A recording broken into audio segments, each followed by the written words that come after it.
Welcome back to Love and Meaning, a podcast with me, your host, Christelle Robinson-Tiedemann. So, we're going to talk about meaning a lot in this podcast, but something really interesting came up today. I was talking to a student. So, I have a student right now working with me currently. I still work in my day job. I am an occupational therapist by trade, and I work in inpatient psychiatry. So it's a pretty unique area of occupational therapy, and it's just pretty unique in and of itself uh, because it is inpatient psychiatry. I see people kind of at their rock bottom, like they're often in their most difficult time. And what I was talking to the student about was how much we ourselves as the therapists, and this is not just for OTs, but as the staff on the unit, we ourselves provide a lot of the healing through ourselves, like ourselves providing structure, seeing our faces, knowing what to expect, knowing who they're going to interact with. We have a schedule that we put up every morning that has a list of the groups that we're going to have on that unit for the day. And whether the patient is even invited to the group or not, they know the schedule is coming. And sometimes they get very attached to that schedule needs to be on that board at that time, even if they know their name's not up there. There are things for them to attach to, and that involves us.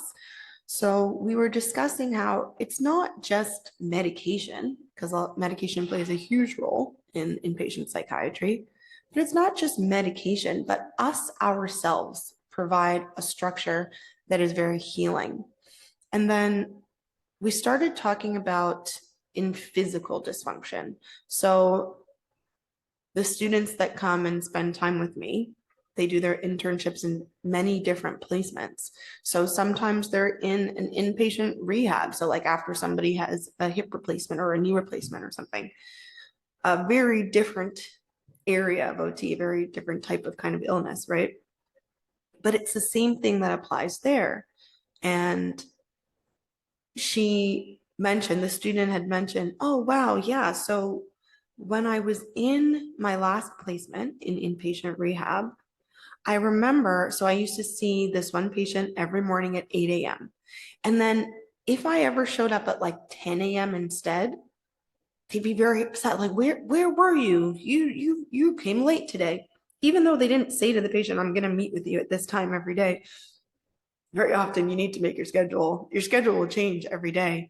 But it's the same thing. That person who's kind of laid up in a bed has a lot of immobility at this time in their life. Their regular routine is completely disrupted. They become very attached to these things that they can bank on in their life. And what clicked in my mind was, for that person, you showing up at 8 a.m. provides them with meaning.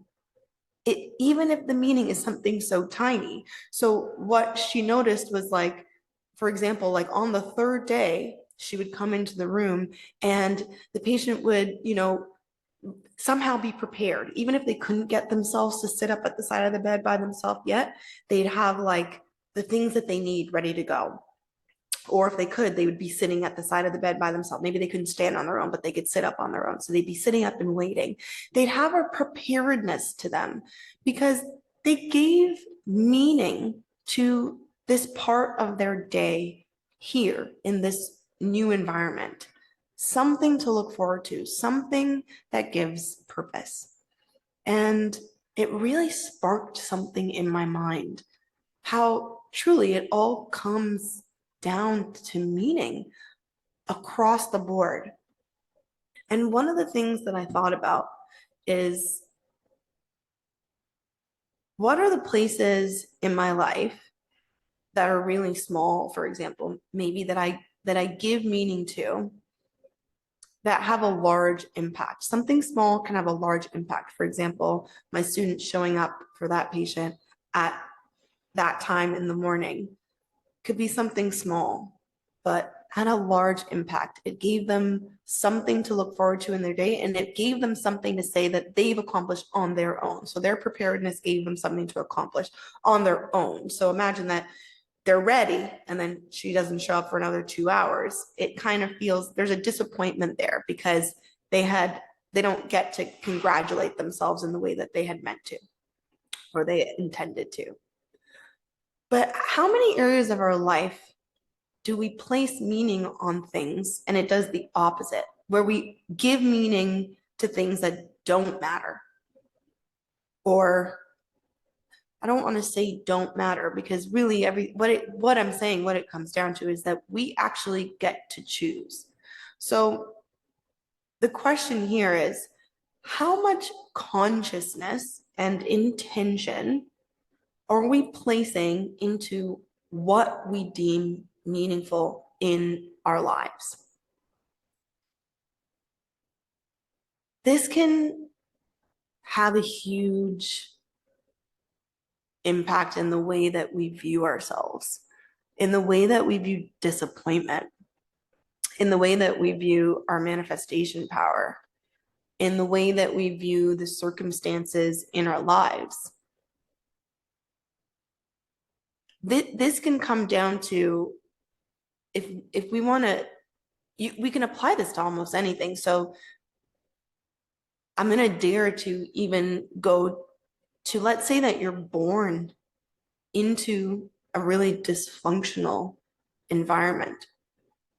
The thing that tends to really mess people up, like what leads to trauma, is how we perceive the scenario. It's not even necessarily what happens, though, the more horrendous the thing, the more likely, that it's common that it's going to leave great scars. But we've all noticed that two people can go through the exact same experience, a horrendous experience, and not be affected in the same way. People aren't automatically traumatized by things that happen in their life.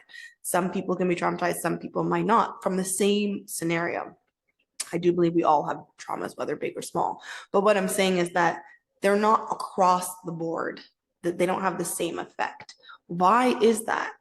And I think it comes down to how we make it meaningful. So most children naturally, when something happens in their life, a really good example is divorce. We often hear how children are really deeply affected by their parents' divorces when the fight between the parents doesn't involve them. But how many children think the divorce is their fault when it's not? And then parents are really shocked that the kid thought that. We, as children, before like you have a rational mind, I feel like I keep going back to talking about childhood stuff. But anyways, I guess it makes sense. But before we really have our rational minds, we tend to do that. So for survival, we tend to make everything about us so that we can do something about it. But we do the same thing when we're adults. So let's say that, you fail in something, or you lose your job, or, like you're laid off, or a relationship ends, or all these things that can be very hurtful to us. How many times is the pain the thing that causes the emotional damage, the meaning that we gave it about ourselves? So I can use myself as an example. I had a breakup a long time ago, a very difficult breakup from a very challenging relationship. I'll say that, and I'll talk about that relationship in another episode. But I ended up in a deep depression after this breakup. And it all came down to what I decided it meant about me. I had made an entire plan about where my life was going to go with this person and what we were going to do. And when it ended, all of it came crashing down and my life became meaningless to me. But my life did not have to be meaningless. I decided that if he wasn't in my life and we didn't move to LA together and do blah, blah, blah, that nothing mattered. I actually decided that. That's not a given. I could share that story with someone and they could look at me like, well, who the hell cares? He was, that wasn't a good relationship for you anyways. That's why it's so easy sometimes when we're talking to someone and it's just like, oh, would you stop it? He doesn't matter. Oh, you're too good for him. And it's like they're not taking it in. At the root of it, we have decided that that thing has this meaning to it. And without that meaning, we have nothing. We make meanings about ourselves for tons of stuff, like when we don't manifest the amount of money that we want yet. I'm a failure. I have no control in my life. I'm a pawn. I'm the stories that we tell ourselves because we've given it a meaning already. What if we decided to make meaning in a way that was actually beneficial to us? What if we decided that things that are painful don't have to mean what they mean, and we can choose for it to mean something different? What if we decided to focus on small aspects of our lives and make them really meaningful in a way that it makes us feel really good? Like when you wake up in the morning and you're able to take a shower. I mean, we've all heard us talk about gratitude, right? Everyone knows at this point the secret is gratitude, right? And it's like, yeah, how cliche. But genuinely, like imagine, what if we gave such a great meaning to the fact that I get to shower today, and that I get to have breakfast, and that I get to hold this cup of coffee, and I get to smell it, and I get to hug my husband before I leave. And I happen to really love my neighborhood. So when I walk out on the street and I get to hear the birds chirping, and we have really beautiful trees, and there's like gorgeous lawns and stuff. That walk from my house to the subway, what if that gets to be so meaningful to me, instead of the fact that my husband and I live in a studio apartment together, which we love, by the way. I'm using this as an example because I will tell you that I used to think that that meant something about me, that I haven't made it yet. Where's my mansion? Where's my whatever else? And I'm not saying that I don't want those things. I do want those things, and those things will come. But it doesn't have to mean I'm a failure because it's not here at this time. Because if that's the case, I can do the same thing when I have the mansion. I can do the same thing when I'm in the best scenario of my life. So how many of us give so much meaning to things, and then they arrive, and then we're still miserable because we've still found other things in our life to make us still a failure? So you want the relationship, and then you get the relationship, and then it's not good enough because the person doesn't do something exactly the way that you want it. How often are we misplacing this gem, this gift that we have that is meaning? Is it possible that we could kind of go back to the table and actually choose? Can we rework where we've assigned meaning in our life? A lot of the things that I'm going to share in these podcast episodes are not just like me standing here teaching you something. I'm asking these questions of myself, and I'm kind of taking it as an experiment for myself. What do I want to work on? And so this is something that I realized that I can implement more in my life. And it led me to actually realizing how important meaning is in my life. And then I ended up naming this podcast Love and Meaning, because it all comes down to love and meaning. But I'm just gonna put that out there now as a invitation, an invitation to myself, to an invitation to everyone that's listening, starting today, right now. How much more intentional can you be with the meaning in your life?